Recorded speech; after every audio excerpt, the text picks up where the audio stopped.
What's happening, everybody? This is Jon Denton and welcome to this week's episode of State of Play.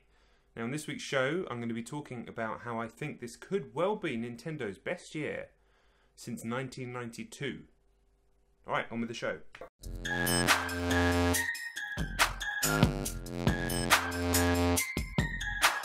Now, quickly, before I start, you might see a weird reflection in the video. There's something wrong with my camera, being that my kid dropped the phone, but I decided this still looks better with some lighting and this angle than using my webcam, so apologies, I will get better kit soon.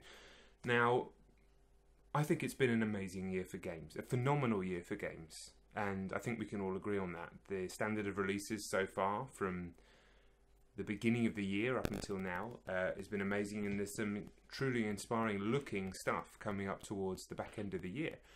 And I've put out there a couple of times that I think Nintendo, we obviously know that this is a very, very, very strong year for them. The Switch is doing far better than people had anticipated. Selling out in Japan, people can't even get hold of one, selling out everywhere else. And the standard of games released so far, first-party games, and even some third-party stuff, has been phenomenal. And it made me think, is this Nintendo's best year ever? I put a video out last year, one of the early State of Play videos, saying I think Nintendo kills it in 2017. Now, a lot of people commented on that video and commented on the various social media sources that it was on, saying no chance, rubbish. And to be fair to those people, my thoughts were mainly based on the mobile stuff that Nintendo's going to be releasing and the capital they'll drive from that. And the kickoff point was the kind of Switch reveal and Pokemon Go. Didn't really predict that the Switch would be the tremendous console that it is with the standard of releases that we've seen so far, but let's just break them down. Obviously, we've had Breath of the Wild, a phenomenal 10 out of 10 game, Wii U game as well. We've had Mario Kart 8 Deluxe, a game that existed already, pretty much, but in my opinion, another 10 out of 10 game, by far the best version of a truly classic all-time series, one of gaming's most important and beloved franchises. And then last month we had ARMS, which I was very excited about, but certainly when it was first announced, couldn't have cared less. I would give it a strong 9 out of 10, having played 60 plus hours of it. One of the most innovative, interesting, exciting, thrilling and mechanically sound fighting games I've played in many a year. In my opinion, the best fighting game I've played since Street Fighter 4. Now, that's with the caveat that I've barely touched Street Fighter 5, but a real tour de force. And then today, as this video releases, Splatoon 2 is out, and I haven't played that apart from the demos yet, but by all accounts, it's an improvement on the original, which is a superb game. And then we've got Mario Rabbids coming out, and of course, Super Mario Odyssey at the end of the year, which I'd be very surprised if it's anything less than absolutely stellar. So I was thinking, is this the best year ever for Nintendo? And then I put that out on Twitter, and a good old friend of mine, a guy called Darren Jones, who's run Eurogamer magazine for many, many years, the editor, basically slapped me down, and quite rightly so, when I said something like that, and said, look at the SNES launch year. And I was going, okay, fair enough. I mean, that is my era. That is the time when I truly became obsessed with games. 1991, 1992. Now, I said 1992 because the console came out in the UK in 1992. But I'm being a bit cheeky here, and I blended 2 years together. Technically, a lot of these games came out in 91 in the States and in Japan. But I think it's fair enough to blend the two together. That's when they all came out to me. Now, just looking at this list, I've got them written down on my computer, so give me a second. Super Mario World, F-Zero, Zelda, Link to the Past, Contra 3, UN Squadron, to get a couple of third parties in there, Pilot Wings, Final Fight, Super Castlevania 4, Super Mario Kart, Street Fighter 2. I mean, we're talking a ridiculous, epoch-defining, era-defining, paradigm-shifting series of releases in an 18-month-ish period. Okay, I don't think we'll ever see the likes of that again. Nintendo's had strong years since then. 96, 2002, Mario Sunshine, Wind Waker, Metroid Prime's a killer year on GameCube. Even a period, sort of 12-month period, spanning 2013 and 14 on Wii U, where we saw Splatoon, where we saw Mario 3D World, where we saw Mario Kart 8 for the first time. But you can't really fuck with 1991, 1992. That's the year that changed everything for me, and I'm sure for many people out there. And a reason so many of us are considered Nintendo fans, I mean, why wouldn't you be? my introduction to console gaming, I'm 35 this year, but when I got the SNES, I played plenty of games before. I had an Amiga, had a Game Boy and stuff, but that's the year where, you know, things were sitting in front of the telly, games were advancing to a level that was really, really enthralling. And I mean, look at that list of games. I mean, imagine if that list of games was nowhere near as good, or that list of games was halved or quartered.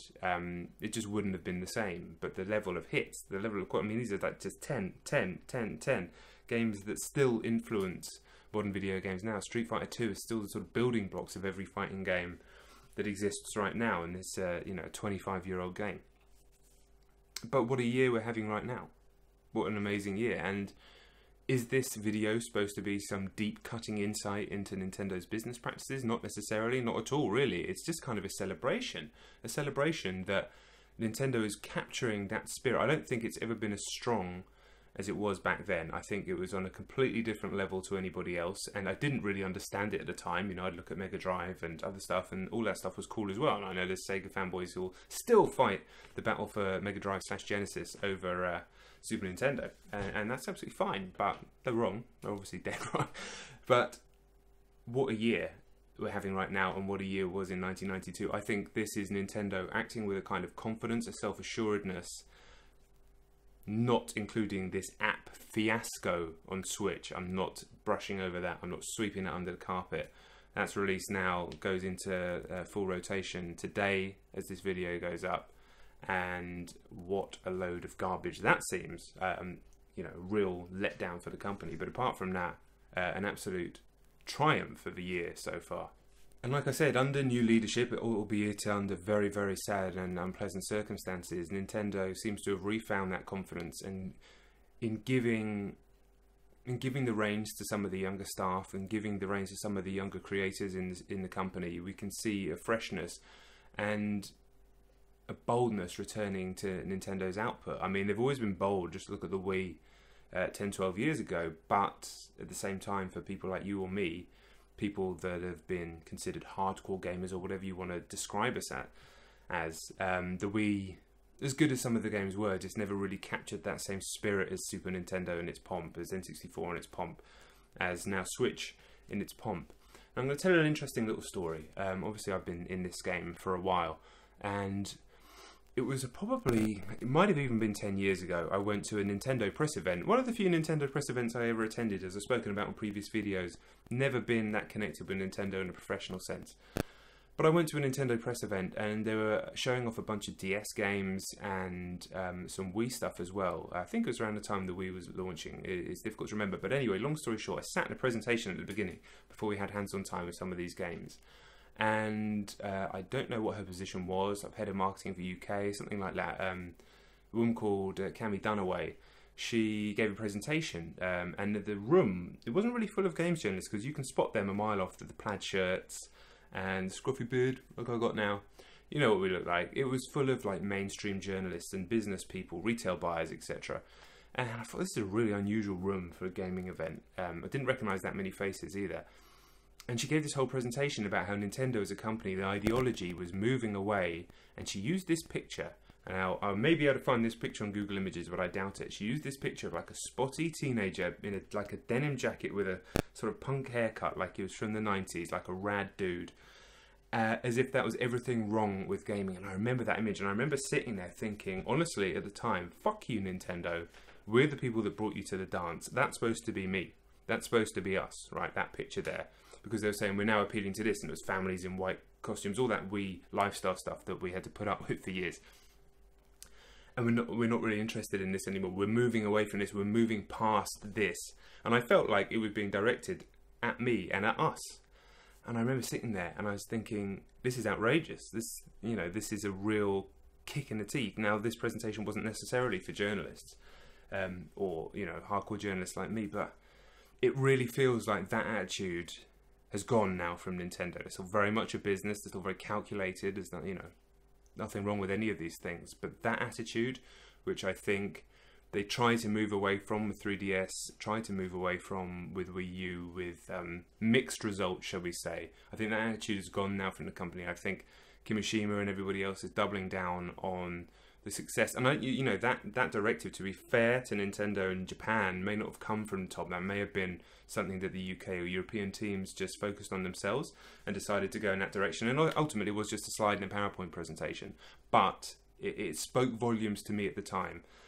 And it really feels like that attitude has gone. And that's why we're getting this steady stream of high quality releases, games that are going to last a long time, games that stand the test of time already. And I just think it's something to be celebrated. Is this Nintendo's best year since 1992? I'm confident in saying it will be. Splatoon 2, Mario Rabbids Kingdom, Xenoblade Chronicles 2, and of course Mario Odyssey will tell us in totality whether that's the case. But I love the confidence. I love the confidence of the world's best video game creators acting at the level that they can achieve. Now, I know Mario Rabbids isn't made by them, but you know what I'm saying. You know what I'm saying. And this isn't to say there aren't other creators on that level. I'm not saying any of these things. You always have to back things up on the internet, and that's absolutely fine as well. But ultimately, what a year. What a year. Let me know in the comments what you think. You might think I'm talking absolute bollocks. I would love to hear your thoughts. If you're into the Switch, I'd love to hear your thoughts on the app as well. I don't want to drag it down into too much negativity, but it does need to be addressed. And let me know your thoughts if you were there in the heyday back in 91, 92 as well. And yeah, let me know your favourite Nintendo moments. Or, you know, to be honest, when I started this channel back in October 2016, no part of me thought I'd be talking about Nintendo this much. No part of me thought I'd be putting this many Nintendo-themed videos up on the channel. For starters, you do lose all ad revenue on them because Nintendo, in their strange business practices, are pretty much the only gaming company, as many people know, who will sort of content ID you for any Nintendo-based stuff that you use the game footage for, and then they will take that ad revenue for themselves. So it's not like they're bothered that you're using it. They don't want to take it off the internet. They're happy for you to use it, but they'll take the money for themselves. Filthy shit. So, you know, they're not all good. But overall, I mean, I'd just love to know your thoughts. If you're new to the channel as well, welcome. And please do hit the subscribe button. This is a channel from a 12-year veteran games journalist that wants to cover games in a way that both captures the spirit of the games magazines that I came from, hopefully, but also in a way that makes sense in a more modern environment, makes sense with streaming, makes sense with features, makes sense with vlog pieces like this, collaborations, co-streaming, all that sort of stuff. So please do hit the subscribe button, share the word, share the love, and that will be a massive, massive help to the channel. So yes, that's State of Play in the can for this week. Thank you very much for watching. My name's Jon Denton. Hit me up on Twitter, hit me up on Facebook, Twitter at Jon Denton, Facebook Jon Denton Gaming. Subscribe, like, share. All that YouTube stuff means a lot, and I will leave you alone now. I've been Jon Denton. You may see a weird reflection. It's like a 70s music video. I need a new camera. I will catch you on the next one. Peace!